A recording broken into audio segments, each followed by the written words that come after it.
votre grand journal du soir sur Europe 1 qui reste à vos côtés dans cette crise sanitaire. 4 grands groupes industriels vont fabriquer d'ici la mi-mai 10 000 respirateurs pour aider les hôpitaux, notamment Air Liquide, Schneider Electric, Valeo et le constructeur automobile PSA. Nathalie Lévy en ligne avec vous ce soir. Yann Vincent, le directeur industriel de PSA. Bonsoir Yann Vincent. Bonsoir. Merci beaucoup de nous répondre ce soir sur Europe 1. Vous allez donc aider Air Liquide, le plus gros fabricant de respirateurs français, à augmenter ses capacités de production. Pourquoi vous, PSA, et quelle est votre expertise ? Écoutez, il y a quelques jours, nous nous sommes posé la question de savoir comment on pouvait aider. Et donc, de manière très simple, nous nous sommes tournés vers ce fournisseur de respirateurs artificiels. Nous ne connaissons absolument pas le produit, nous ne le connaissions absolument pas. Nous avons donc été voir chez eux ce dont il s'agissait pour simplement identifier ce que l'on pouvait éventuellement faire. Et donc, en y allant, on a identifié que l'on pouvait faire un certain nombre de choses pour aider à cette production, pour aider à augmenter de manière très significative les capacités de production d'Air Liquide. Avec une livraison, on l'espère, d'ici la mi-mai pour ces 10 000 respirateurs. Alors justement, parce que vous le dites de manière très honnête, il n'y avait pas de compétences particulières. Vous avez les moyens techniques sur place ? Comment vous allez faire pour former vos salariés ? Comment ça va se passer concrètement ? Alors en fait, on va installer, on a commencé d'ailleurs à l'installer un atelier dans notre usine de Poissy, où nous allons installer le process de fabrication de ce qui est le point de bouchon de la fabrication de ces respirateurs, donc un bloc mécanique. Ce process, il va être qualifié, certifié par Air Liquide, et puis en même temps, on va envoyer nos salariés qui sont volontaires pour travailler dans cet atelier chez Air Liquide cette semaine pour qu'ils se forment. Et tout ça devant conduire à ce qu'à partir de la semaine prochaine, nous soyons en capacité de produire ces blocs mécaniques, les livrer à Air Liquide qui en fera des respirateurs et qui donc va pouvoir augmenter très sensiblement sa capacité de production. Donc PSA précisément, combien à peu près évaluez-vous le nombre de respirateurs que vous pourrez vous produire chez vous à Poissy ? Écoutez, on doit pouvoir monter jusque 300 par jour, donc 300 blocs mécaniques par jour. Et puis par ailleurs, nous allons aussi aider Air Liquide en leur mettant à disposition du personnel dans leur usine d'assemblage d'Antony pour qu'ils puissent augmenter leur capacité de production. Alors parlons justement de vos salariés. Vous nous dites qu'ils sont volontaires. Combien ont répondu présent ? Alors, en pourcentage en tout cas. On est en train de chercher ça. Donc il va falloir à peu près avoir une 50aine de salariés sur le site de Poissy qui vont travailler dans des conditions de sécurité qui sont parfaitement renforcées, qui permettent de protéger leur santé. Et on va en avoir une 50aine dans le site d'Air Liquide à Antony, qui viendront de notre centre de recherche et de développement de Vélizy. D'accord. Du coup, cette cinquantaine... Oui, 50 et 50. Et on n'a aucun doute sur le fait que nous allons les trouver, parce que c'est évidemment une cause noble. Oui, bien entendu. Sauf qu'il y a aussi, j'imagine, les syndicats qui vous rappellent à l'ordre sur la reprise de l'activité avant la fin du pic épidémique. Vous nous l'avez dit, tout l'aspect sécurité sera mis en place, les masques, les gants, etc. En termes de salaire, en termes de primes, qu'est-ce qu'ils peuvent espérer ? Qu'est-ce qui est prévu ? En fait, on a installé dans chacune de nos usines, on a mis en place des mesures de sécurité extrêmement renforcées qui permettent de garantir à chacun qu'il sera protégé. Alors c'est nécessaire pour tout de suite fabriquer des respirateurs ou des composants de respirateurs.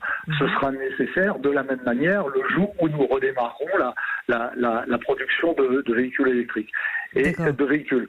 Et donc nous avons évidemment une discussion avec les syndicats sur le sérieux de ces mesures et avant que cet atelier qui va fabriquer des respirateurs commence à fonctionner, eh bien nos syndicats viendront avec nous dans l'atelier en question pour s'assurer que tout ce qui a été mis en place est effectivement D'accord. Donc protecteur. Sur les mesures de sécurité, on a bien entendu.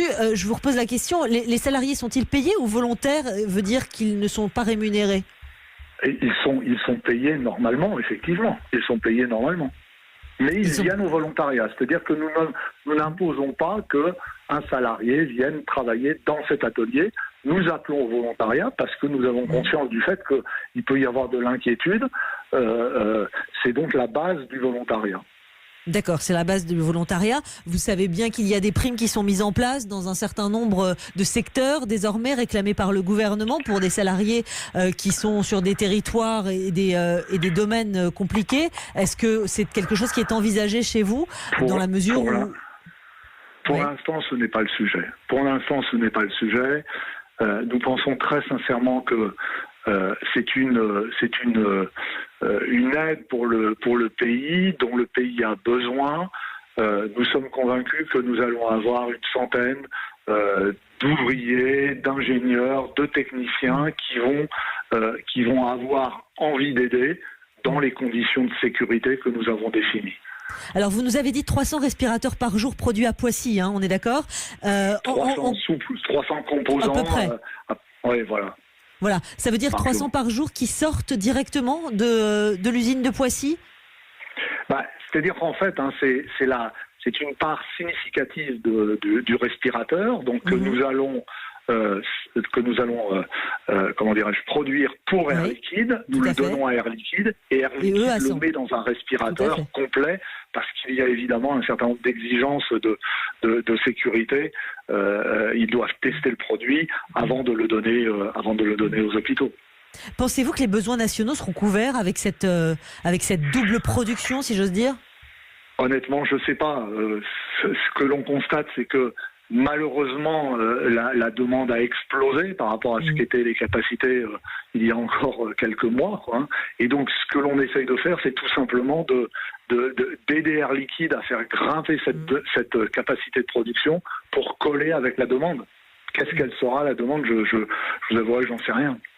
Vous avez d'autres sites de fabrication, notamment en Angleterre. Est-ce que vous avez reçu d'autres demandes en ce sens, localement ? Écoutez, le gouvernement britannique s'est tourné vers l'ensemble de l'industrie en demandant à cette industrie qu'est-ce que vous pouvez faire. Et donc, évidemment, le mode de travail que nous avons trouvé en France, si on peut l'avoir de la même manière en Angleterre, nous le ferons de la même manière. D'accord. Ces pièces, donc, ces morceaux, ces monteurs de la pièce centrale, parce que c'est ça donc que vous allez fabriquer à Poissy, pour être exact. Les monteurs de cette pièce centrale, ils sont évidemment aujourd'hui indispensables. Les salariés, vous nous l'avez dit, volontaires. Je voudrais d'un mot faire un point sur un autre aspect un peu décalé, mais important quand même dans ces circonstances. Vous avez fait le choix chez PSA du chômage partiel, là, depuis les 15 jours de confinement que nous vivons. Oui, absolument. Nos usines sont arrêtées, beaucoup d'activités est arrêtée, oui. Donc pas de dividendes à vos actionnaires cette année, comme le préconise Bruno Le Maire ? Écoutez, nous verrons cette question. C'est pas l'objet aujourd'hui. C'est en réflexion, c'est à l'étude. Écoutez, c'est une question que nous traiterons évidemment en temps opportun. Honnêtement, aujourd'hui, notre sujet, il est de faire en sorte que on se sorte et qu'on aide à sortir le pays le plus rapidement possible de cette crise. Franchement, c'est ça mon questionnement. C'est pas de savoir s'il faut payer ou pas payer les dividendes. Honnêtement, c'est pas ça mon sujet. Vos usines en Chine, parce qu'on voit qu'à Wuhan, on commence un petit peu à ressortir. Est-ce que vous avez déjà une idée des dates de réouverture ?